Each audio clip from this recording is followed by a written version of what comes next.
Another guy who missed out on the show was J Hus.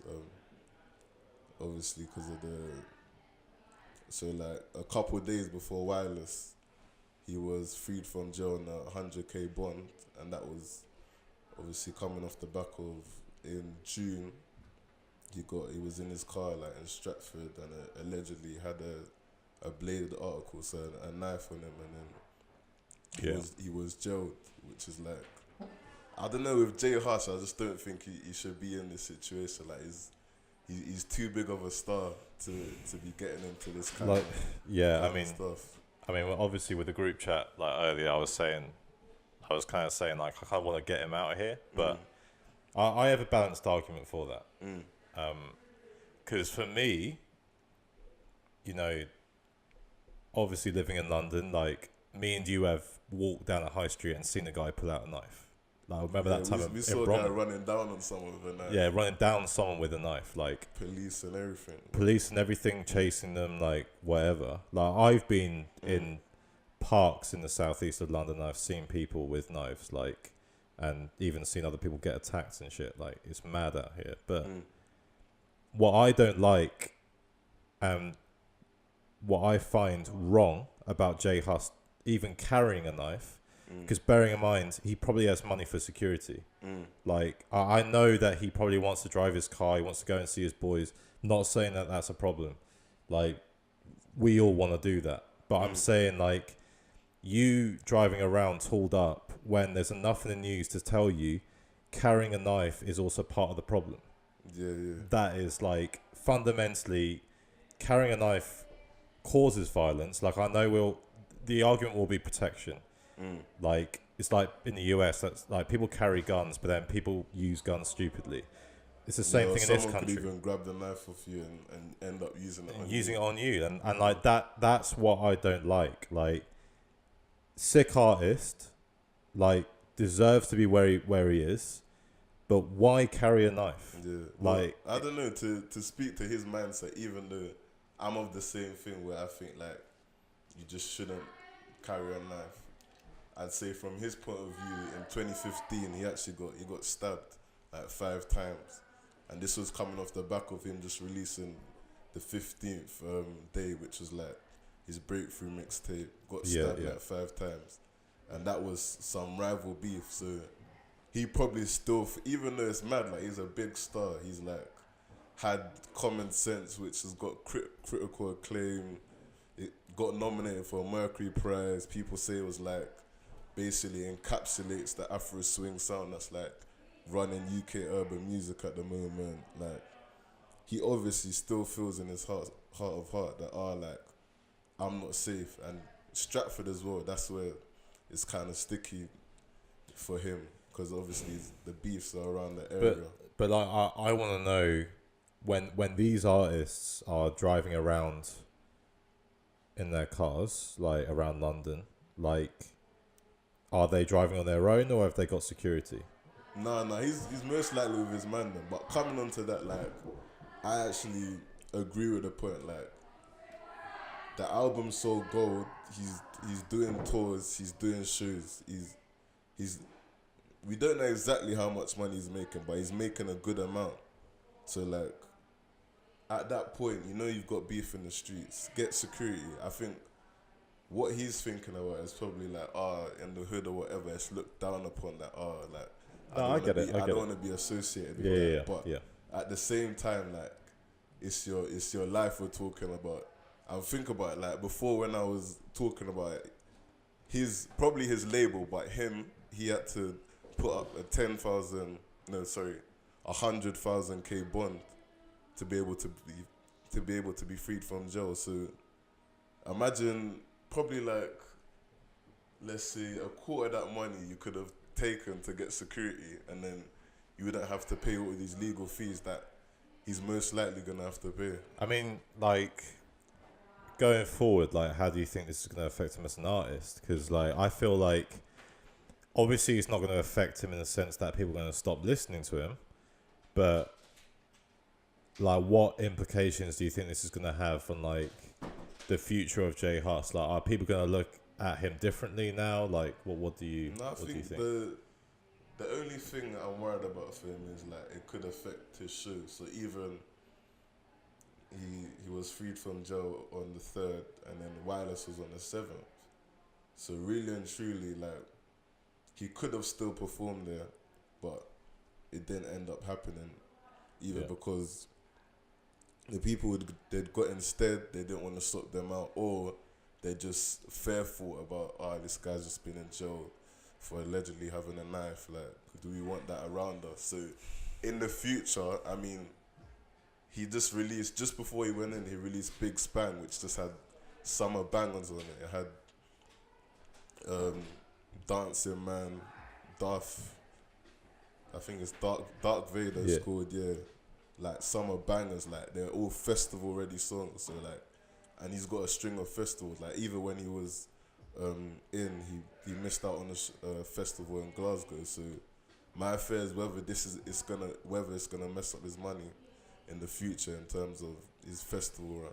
I mean, do you think a bit like in the US with, you know, obviously there's been a history with a reaction from the public for like not booking artists because of like, you know, they've broken the law by carrying guns or like all of that kind of stuff. Do you think that's going to have implications on like venues booking artists as well? Because I mean, we've seen obviously the 696 form and everything else. Like, do you feel like that's going to now trigger something again that's going to say, well, okay, if he's carrying a knife as being arrested in Stratford, then is he going to carry a knife into clubs?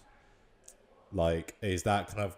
Cause I'm not saying that that's the case, because I'm saying, like, I'm down for, you know, nights to happen. Like, I want grime nights, I want hip-hop nights, I want Afro swing nights. But with how small-minded the government is, are they going to look at that and they're going to say, okay, due to policing or whatever, we're going to shut these nights down because that's what's happened?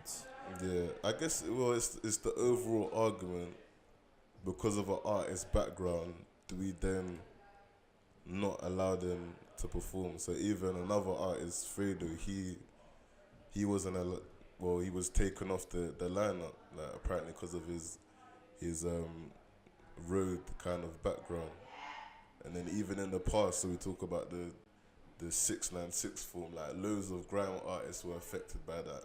I think even JME, he did a documentary on it, like talking about how it had affected him. He had gigs as well, who like, it literally from him starting, it took him 10 years to have his own headline show just because the police would just be shutting down all his shows. Like, I mean, Giggs was banned from performing for years, right? Yeah, like he'd literally, what he used to do is like, he'd put on a show saying secret location, then like the day before he'd like message everyone another location where they'd have to go to meet a bus, and then from there they'd take the bus to like the secret location and do the show there. So like that's the kind of mad things he'd have to be doing to have his own show, and it literally took him till literally when he started linking up with Drake for him to like be able to have his own show. So it's like, I guess from the police's point of view, even though I completely disagree, they're thinking, these guys have got a violent past or violent background, so do you want to put people's safety at risk by booking them? But then obviously I look at the flip side, like they're obviously trying to change their lives around by making this music, and this music might be their only viable way out of their harsh background. So do we then want to go and ban them and not? Well, do you, I mean, we've obviously seen how the BBC portrayed like drill music and like the UK grime scene in, you know, some of their like broadcasts. Like they basically painted it to be like all violent, all gangs. Yeah.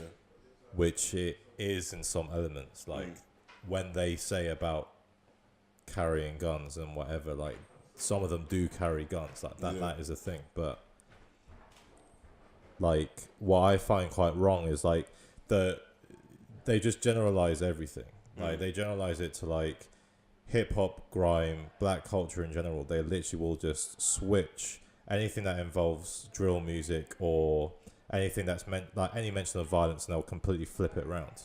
and I find that it's wrong. Like, and that's why we're having problems now with licensing. Like, obviously we've got like the problems in Hackney with like the Night Tsar basically saying that clubs can't open beyond 12. Like, obviously that could be due to like the amount of grime nights and drill nights that are being booked in Hackney now. Yeah. So I don't know. Like, it's, that's what I find mad is like there seems to be like this preconception that if there are nights running past 12 now, it's all going to be violence. But it's fine when like there's an indie band playing down the road in some wine bar. Like that's what I can't get. Yeah, no, like I guess people would say, is it a race thing? Because when we're seeing stuff being banned, it's mostly black music. So even with the drill thing, I do see it's violent content, and I don't know if you saw like recently as well with YouTube, like they took a lot of like taking it down, the Tim Westwood crib sessions and that, and I guess their argument was that these music videos were connected to actual cases that were ongoing. So yeah, but what I find, but the thing is, what I find mad about that, is they'll take down that, but then like people in the US like take the race video. He was on the run. And he filmed that video, and he's allegedly murdered 2 people, but that's still on YouTube. And I'm not like, obviously it's all allegedly. Like I know that these guys from these like drill groups have been charged, but you know it is like par for par. Like I say as well is art. I think if it is that people are shouting out like their dead opponents or whatever, like I think you do draw a line there. But I think if it's just people talking about their lives and what they're living, even if it is harsh, that's their harsh reality. So I don't really think it should be taken down. Even going back to the nights, because it's like it's gonna attract a certain crowd. They don't want it to go past a certain time. I think that's wrong as well. Because more time when I go to all these nights, I like never see a fight at all. But I guess it's that one paintbrush that they just paint everyone with, to be honest. Well, it only takes one thing to happen at a night, and then like the whole government just, I mean, look at what happened to Fabric. Like people being dumb and like taking drugs, too many drugs, or they're taking like drugs that they don't even know are legit, and they're just like dying in the toilets. Like that is the level it's got to, where basically if that happens once, they'll shut a whole club down. And I think, you know, we're living in an age now where it's not what it used to be in the 90s or the 2000s, where it was just like, you know, people just wanted to have fun. Obviously, raves went more underground and whatever, but we're now going to reach a point, I think, where the whole underground rave scene is going to come back up again, because no one's like, no one can put on people are gonna nights. have to start doing like warehouse raves again. Or and a lot of bars and whatever in Hackney and like Camden and like all these areas that are quite popular for like young people and just like nights in general, they're taking all the event promotions in house because they don't feel like they can trust external people. And like it's limiting, because like if you're someone who wants to put on a night and you want to book hip hop acts and drill acts and grime acts, or book UK funky DJs or whatever, you're just completely shut down. You just can't do it. And if you want to put on a night, you've got to pay £300-400 as like a young person to do that. So I think it's mad. No, It's mad.